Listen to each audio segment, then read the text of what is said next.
Let me tell you something strange about silence in the digital age. We live in a world where almost everything is shared. Birthdays, coffee cups, sunsets, tears, laughter, even pain dressed up with filters. Yet, some people stay completely invisible. They scroll quietly, observe deeply, but rarely, if ever, post. You might even know someone like that. Maybe you are someone like that. And here's the question that always lingers in people's minds. Why? Why would someone choose to stay unseen when the whole world seems to be shouting for attention? It's easy to assume that people who don't post are simply shy or introverted, but that's not the full picture. Beneath the surface, there's an entire psychology at play, one that speaks volumes about human nature, self-perception, and the quiet rebellion against a culture obsessed with visibility.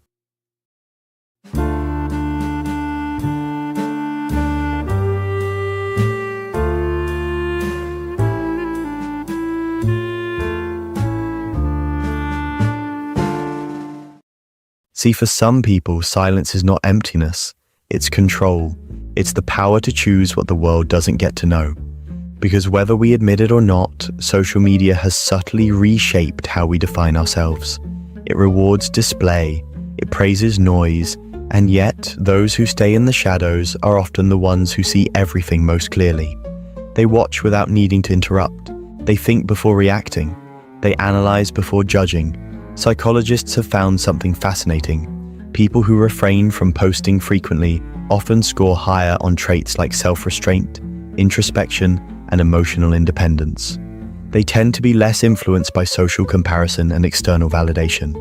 In other words, they aren't trying to prove who they are. They're trying to understand it. And in a world drowning in performances, that's rare. Because let's be honest, most of what we post is not just communication, it's identity crafting. It's an unconscious audition for belonging. Every caption, every photo, every status update says, "This is who I am. Do you approve?" But when you stop posting, something shifts. You begin to detach your worth from digital applause. You stop thinking in captions. You start experiencing moments for yourself again, instead of for a lens.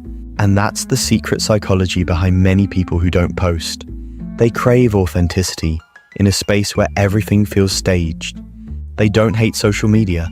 They just can't find themselves in it anymore. It's not about being anti-technology or anti-social. It's about refusing to reduce your life into highlights. Because when you've seen how easy it is to manipulate perception, you start valuing what can't be posted. Silence, depth, imperfection, truth. For some, the decision not to post comes after a kind of emotional burnout. Maybe they once did share everything, until one day it stopped feeling real. They realized that every time they shared something beautiful, they felt an invisible pressure to keep outdoing it. They weren't living anymore, they were performing. So they quit, quietly, no announcement, just a slow disappearance from the feed. But here's what's often misunderstood. Not posting doesn't mean not feeling. It doesn't mean they don't care. It often means they care too much. About presence, about meaning, about protecting what's sacred. There's a concept in psychology called psychological ownership. It's the feeling that something belongs deeply to you. A thought, a memory, an experience. And when you post it, that sense of ownership fades just a little.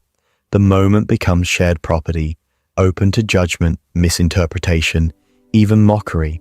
So people who don't post are often guarding their sense of ownership over life itself. They keep their moments untouchable, private, pure. And maybe that's not sadness or withdrawal. Maybe it's a quiet kind of freedom. Because think about it. When was the last time you did something meaningful and didn't feel the urge to share it? When was the last time you laughed, cried, or achieved something and didn't immediately think of posting it online? That reflex, that need to display, is not natural, it's conditioned. It's the product of a decade of likes, shares, and dopamine loops training our brains to equate validation with value. And when someone steps outside that system, it can feel like rebellion. But it's also healing. They start rediscovering the simplicity of doing things for themselves again. Cooking without photographing it, traveling without tagging it, feeling without explaining it. In that space, something awakens, a kind of self-awareness that doesn't need an audience. But not everyone who doesn't post is doing it from a place of peace. Some are driven by fear, the fear of judgment, rejection, or being misunderstood. Social media has amplified a subtle form of anxiety psychologists call self-presentational pressure. It's the constant awareness that you're being watched, even when you're not. And for many, that's exhausting. They worry that what they say might be misread, or worse, ignored. So they retreat, not because they don't want to connect, but because the cost of visibility feels too high. They want to be seen, but only truly, not superficially. And ironically, sometimes the quietest people online have the loudest thoughts in their minds. They're not absent, they're overflowing. They just choose stillness instead of spectacle. There's a deep philosophical undertone to that silence. In a world that constantly says, "Look at me," choosing invisibility becomes a form of self-definition. It's saying, "I exist beyond your perception." They might scroll through others' lives, nodding, smiling, sometimes aching, but they rarely project, because they understand something most don't.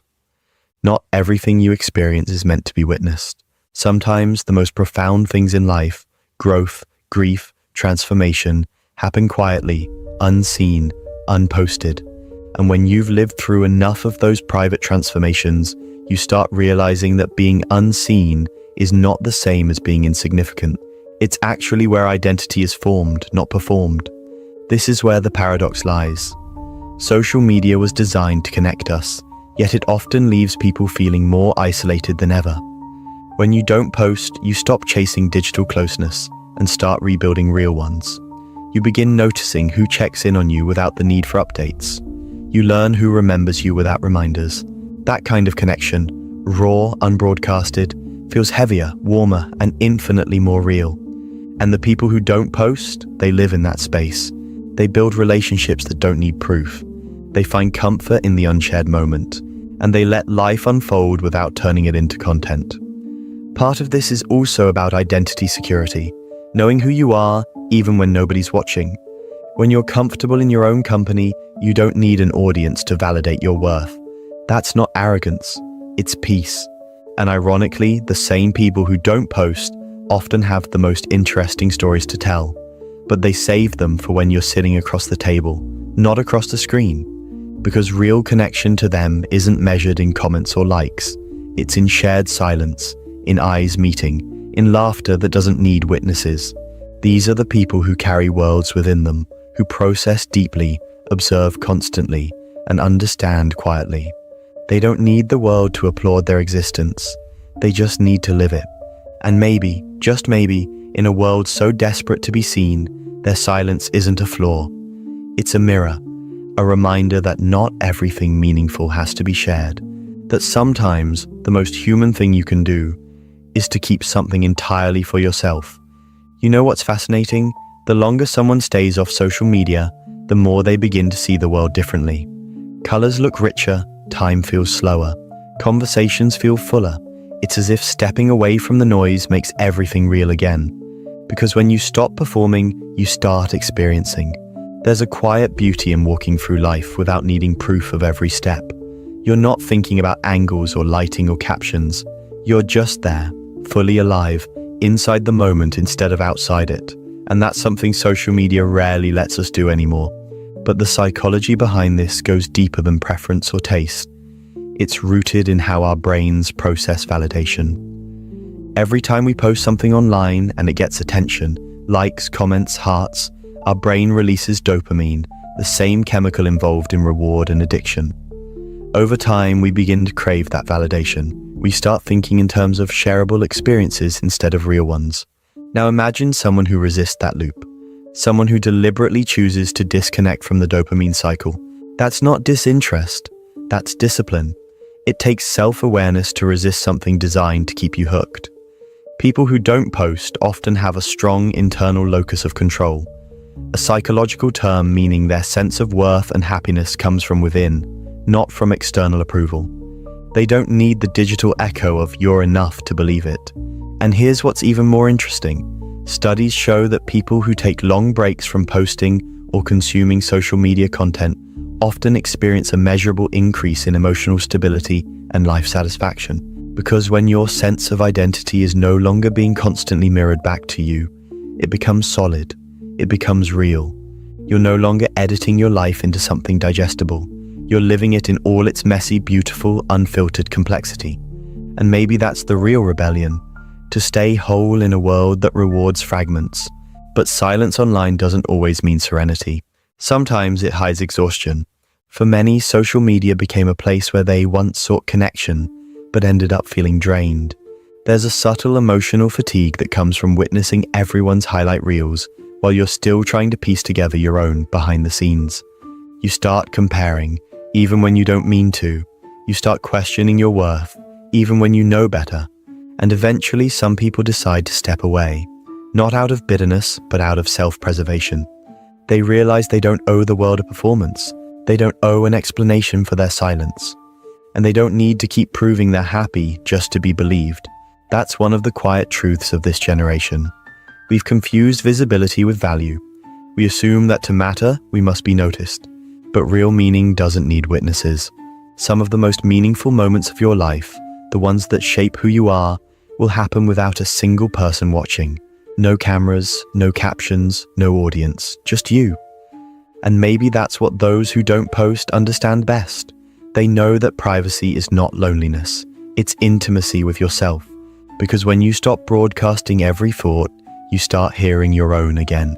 You start reconnecting with the parts of you that got lost in the noise, your quiet desires, your unspoken fears, your inner compass.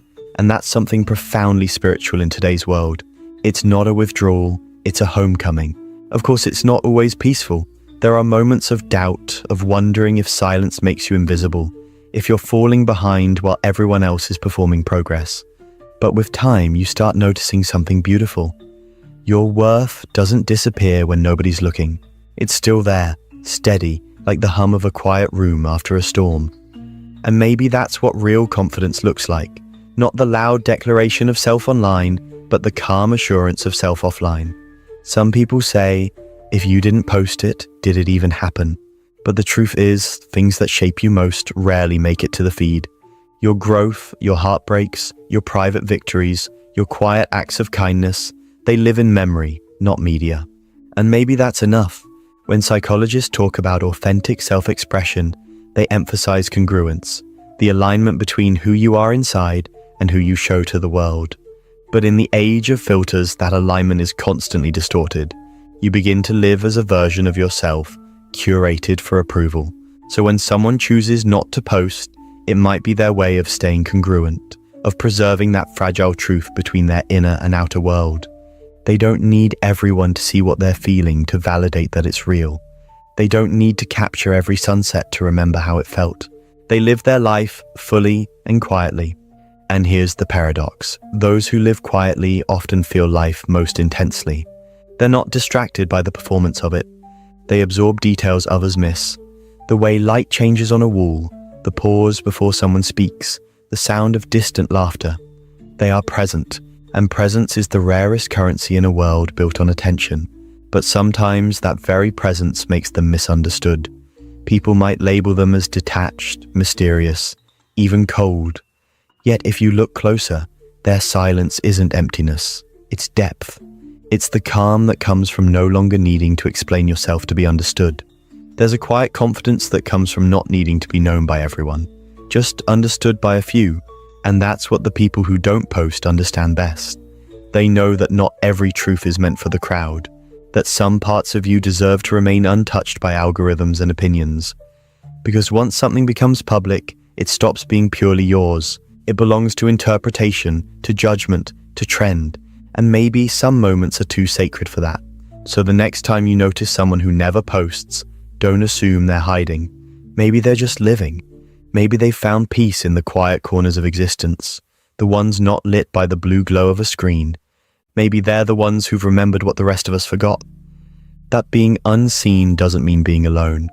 That being quiet doesn't mean being empty. That sometimes the truest expression of who you are is silence. Because in the end, we're not meant to be performances. We're meant to be people. And the people who don't post, they remind us of that every quiet, unfiltered, beautifully invisible day.